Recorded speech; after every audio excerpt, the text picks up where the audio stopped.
Well, Manchester United were definitely in the mood at the Amex. 3-0 winners on the night with a thoroughly dominant performance right across the board. 12 attempts on goal, 6 on target, with 62% possession. And there's no doubt who the most influential performer was against Brighton.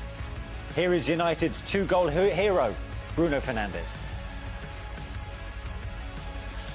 Bruno, congratulations. Did that feel like the complete performance from Manchester United tonight? Yeah, I think it's not important if it's complete or not. The most important is the 3 points. We do a good game. I think we play well. The result is good. It's better because we don't concede goals again, and for us it's really important because we deserve, and our defenders, because are the guys who are in the back, and also David doing an amazing job today. You have two or three saves in the end, was amazing. So we are really happy. 2 goals up in the first half an hour. Was that just reward for a really positive start to this game? Yeah, we know after 2 goals up in the first half an hour. Was that just reward for a really positive start to this game? Yeah, we know after the last game we play a lot of time in the last game. So we know we need to come on the game, and the first minutes will be important for us because we are fresh. We need to push forward to try to score, and after doing our game, being with the ball, having time with the ball, also to doing what we're training. You had a little bit of good luck on the first goal with a deflection, but Bruno, how special was that second goal, both the build-up and the execution? So I was lucky in the first goal, but also the keeper was lucky in my first shot. The ball take the post, so I think I'm happy. So it was amazing, but it was a good job from Paul in the first goal. The ball come back for me. He knows I will be there to. It was amazing, but it was a good job from Paul in the first goal. The ball come back for me. He knows I will be there to shoot. And the second goal was amazing assist from Mason, amazing pass, and I do a good shot. Of course, I'm really happy for my goals, but I'm more happy for the result because the team deserves this, and we are fighting for the place in Champions League, and we know we can achieve this. This we want to be in the first places to be in the Champions League next year. You mentioned your combination with Paul on that first goal. Just how excited are you, Bruno, by the prospect of forging a midfield relationship with him? No, of course, Paul is an amazing player, but I don't want to talk too much about me and Paul because it's not fair enough for the other players or other teammates. I think Paul think in the same way. We are really happy when we play together, of course, but I'm happy to play with everyone. Of course, Paul has such good qualities, and we know he's so much important for us, and I think we can combine together. We have qualities, and we can play together. But also we know we have some teammates who can do very well when we are out or when we play with the other one. And I think it's not fair enough for the other guys if we talk just about me and Paul, because Fred and Scotty, they do an amazing job before the stop. Nemanja is a guy who's doing it very well, and also Andreas and Jesse, who can play number 10, or Juan. They have such a good qualities, and they give a lot for the team. And I think it's not good enough. It's not fair enough to play and talk about me and Paul. We are a team. We're training together. They push me to do better. They push Paul to do better. I push Paul. Paul push me. So I think at the end is a teamwork. Bruno, well said. Very well played tonight. Thank you. What a performance from him tonight. He's clearly very modest and very humble too, Dion. It's just nice to hear that he's so good. He's getting goals, he's getting assists, but it's still not about him. And for him to say it as well as, he's probably that kind of person, but he's said it out loud. He wants people to know it's not just about me and Paul. Yeah, we're okay, but other people, for us to do our job, he's mentioned Matic and McTominay and the other players. It's all about a team effort, you know what I mean? He's classy, isn't he? Yeah. You know, he's classy on the pitch. Yeah. But his interviews are about Fred, McTominay, Matic, the people around him that actually give him the platform to play. And I think we'd all agree that Fernandes and Pogba are the star players. They're the ones. I mean, Dion made a great point off. The minute that them two went off, we got a bit bored. because the quality went off the field. They are the star players, but ultimately, we said, I think Matic is playing really well, and it's giving them the platform to play. He's a class act, and I think if he can maintain this, he could become one of the great players for Manchester United. Interesting you say that, because after Pogba and Fernandes went off, Brighton seemed to fashion a couple of decent chances, which almost spoke volumes at the time. But let's have a look at the first of both of Fernandes' goals. I mean, a touch of fortune in the end, in that it came off a deflected effort, but he finds himself in the right positions, doesn't he, to score these goals? He does. We spoke at half-time about that ball there went out. We'll probably see it again in a minute, but you know, it's about the positions that he takes up. It's about the rhythm of the play, the passes that they take. You see, they're always combining with each other. They trust each other with the ball. They're playing with confidence, the three central midfield players. Shaw, I thought, had a really good game tonight as well. And it was just like it was the whole probably first 60, 70 minutes. Shaw gets to the byline, cuts it back. And when it comes to Fernandes, he gets a little bit of a deflection, a little bit of luck, but at the moment, he's just riding the crest of the wave. I think it's. You see it a lot. You see when players are scoring goals, and you look at the other side of their game, you do find that they tend to work really hard. Does the ball go out of play here? It looks like it's out of play. I mean, we can't say 100%, but it looks like it's out of play. Yeah, but obviously Greenwood's body shape is obscuring the ball from the linesman. And that was 32 seconds before the actual goal, so this was in a different phase of play at the time. Just loads of movement, you know, lots of movement, lots of options for the player on the ball. That's the I actually thought it was offside, and then you looked at Dan Burn top. Scored directly, 3 assists, total shots 30, and that is telling in itself, and that is so much more forward thinking. He drives those around him on. Do you know what? I think Kevin De Bruyne is the best midfield player, probably, definitely in the Premier League, in the world. But from Fernandes arriving, I think Fernandes has been at that level of influence. You know, obviously he's got to sustain that for a long period of time. But in terms of influence, I think he's at that level of Kevin De Bruyne. Only because players around you, when you see a player coming in that's doing what Fernandes is doing, you up your game. Who was the last United player to have such an impact in such a short space of time during your time there? Cantona? Yeah. Rooney when he came in. You know, you talk about the great Manchester United players that have been brought in. Cantona had probably the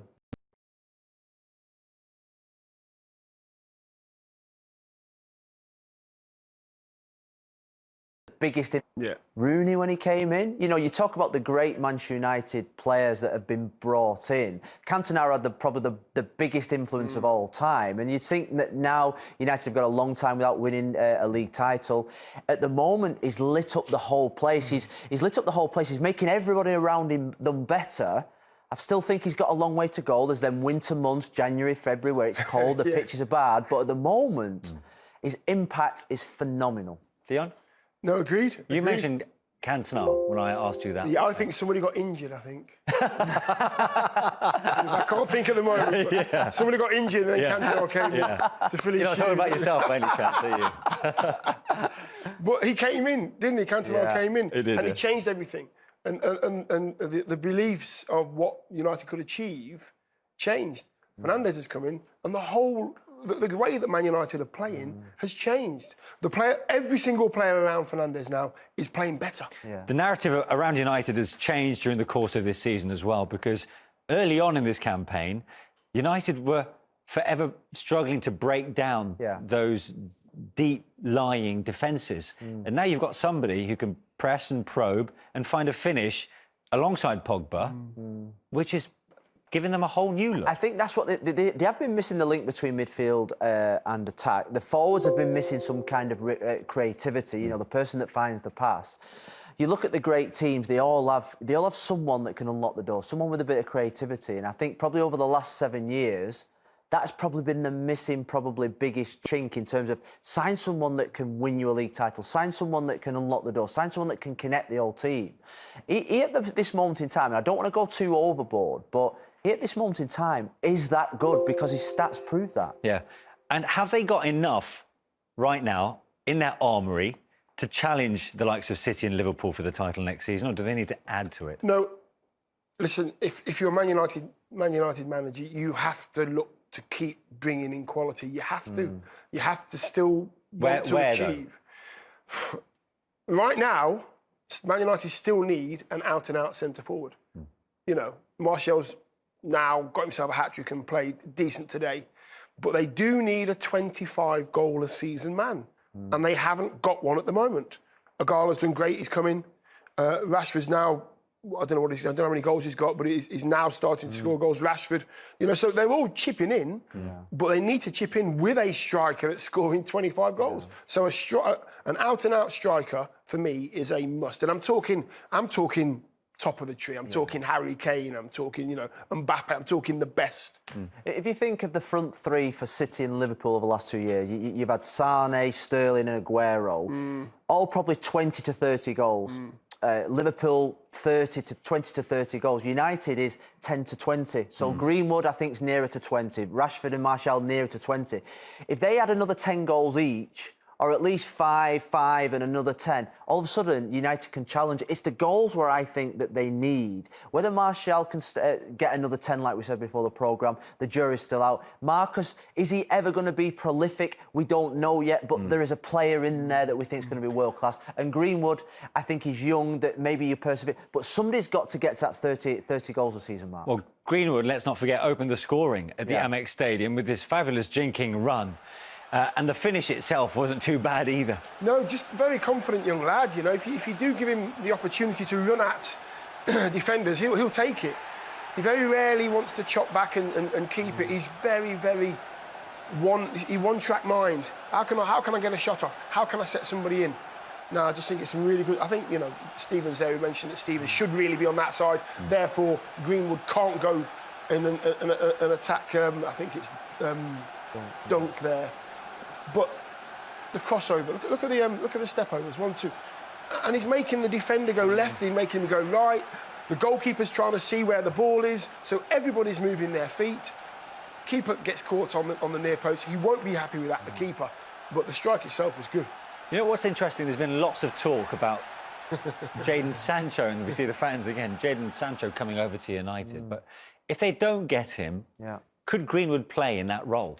Look, I think the right side is an area that I don't think United have had a player probably since Antonio Valencia left probably 5-6 years ago. So I think he's a centre-forward. I think he's playing on the right-hand side or the left-hand side because he's only 18. It takes him out of the limelight. There's no pressure. Playing Manchester United's number 9 is probably the biggest pressure in the business.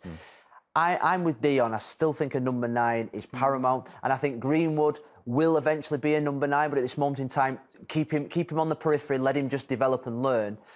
Sancho plays on the right or the left. It's a young English player. It's talented, it's speed. He will fit in with what Ollie's trying to build. I still think a centre-forward is the one. It's gamesmanship. He just needs games. Just give him lots and lots of games. Trust him, give him the game, see how he develops, and then make your decision. Well, one man who trusted him to put him in the starting lineup today was the United boss. Here is Ole Gunnar Solskjaer. Ollie, congratulations. Was that the performance of a team full of confidence tonight? Yeah, I think so. I think they're full of confidence and, of course, full of quality as well. I think the boys played some exceptional stuff. I think it's always hard to play against Brighton, Graham's teams, to keep the ball well. We pressed well, and I think we started really well, and was just waiting for that moment to get a goal, and Mason's first was brilliant. It was. You've been calling on your strikers, haven't you, to score more goals, even more goals to stay in the team. How did you feel Mason Greenwood answered that call tonight? I played fantastically. He's a young kid, and he's a special... Even more goals to stay in the team. How did you feel Mason Greenwood answered that call tonight? I played fantastically. He's a young kid, and he's a special kid, so we know when he gets faced up and looking forward, he's dangerous. But then I thought his hold-up play and his general play as well, link-up play today was great. Was it a goal that you would have been proud of? Yeah, definitely. He's got a knack of that. He can go inside, he can go outside. He's just as good with his right foot as his left foot. So he's developing into a fine player. 2 more goals tonight from Bruno Fernandes. How enjoyable was that second goal, both the build-up and the execution, to witness as manager? Well, you know, good defending on the set play, and we know we've got pace. We want to counter quickly. We want to go forward quickly, and great pass by Nemanja, great cross by Mason, and fantastically finished by Bruno. So very, very happy with all the goals, to be fair. Tonight was all about getting 3 points towards Champions League qualification. What statement do you think, not just the result, but the performance has sent out tonight? I don't care about any statement. I know we're a good team. We just focus on this game, look to the next one. Now it's Saturday, Bournemouth, so we've just got to recover. Great to get the 3-0 early, so I can take Bruno and Luke off, because they've had a hard Bournemouth, so we've just got to recover. Great to get the 3-0 early, so I can take Bruno and Luke off, because they've had a hard weekend with 120 minutes in the cup, so that worked out well. Ollie, well done tonight. Thank you.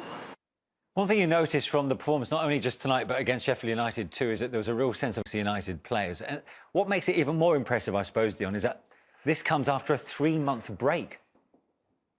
Yeah, you know what? I think it's helped certain teams. You know, horrible to go into the lockdown and pandemic and all this kind of stuff. But it's helped certain teams, and one of those teams is United. Yeah. They seem to have regrouped and they've come out. You know, the guards up and they're fighting. They're having a proper good go to get in that top 4. And I think with bringing in people like Fernandes and Pope now back, and they've got a great chance to start knocking at that door, that top 2. You know, if they just keep really progressing, I think that's where they end up. Well, as you can see, they're 5th in the table, only 2 points behind Chelsea, having played that game more. But they have all the momentum behind them right now, Phil, to secure a top 4 finish. I mean, obviously, we're not quite sure whether it will go down as 5th, low as 5th. Have all the momentum behind them right now, Phil, to secure a top 4 finish. I mean, obviously, we're not quite sure whether it will go down as 5th, as low as 5th, because of pending Manchester City's appeal, which is in the first half of July. But he won't want to take any risks, will he, Solskjaer? He'll want top 4 to guarantee champions. Yeah, he has to get the top 4. I mean, you're thinking about Chelsea beat City the last game. Wolves had a fantastic victory at the weekend. All those 3 teams, Chelsea, Manchester United and Wolves, have all got the momentum. They've all hit the ground running since the restart. It's only Leicester, like we said before the game, that now will be looking over their shoulders thinking, we need to start winning games. Are they your favourites for that top 4 spot? United are, yeah, just on form and just on the quality they have now. I do feel, and I don't know if we agree on this, but Leicester have got to be careful. Yes. Leicester have really got to be careful, and they do have to start picking up points, because the teams below them are better than them at the moment. Yeah, mind you, the Leicester game is on the last day of the season, but we don't know. Leicester, they might be out of contention at that point, of course, judging by their current form right now, although clearly Leicester fans won't want to hear that. No, and it'll be interesting if it does go to the last game. But ultimately, you look at the next 5 or 6 games down to West Ham, they're all winnable. They're all games that Ole Gunnar Solskjaer will be thinking, dear me, guys, we can keep this momentum going. Bournemouth at home in the bottom 3, Aston Villa in the bottom 3, Southampton mid-table, Crystal Palace, West Ham. They're all games that you think, straight away, you think, win. He'd expect them to win those. And the fact they're still involved in the FA Cup and the Europa League, which is another passage to next season's Champions League. Does that help them, those added games? I won't say it helps them. I don't think it's going to hinder them either, because he's got such a big squad and he's got some really good players, lots to choose from.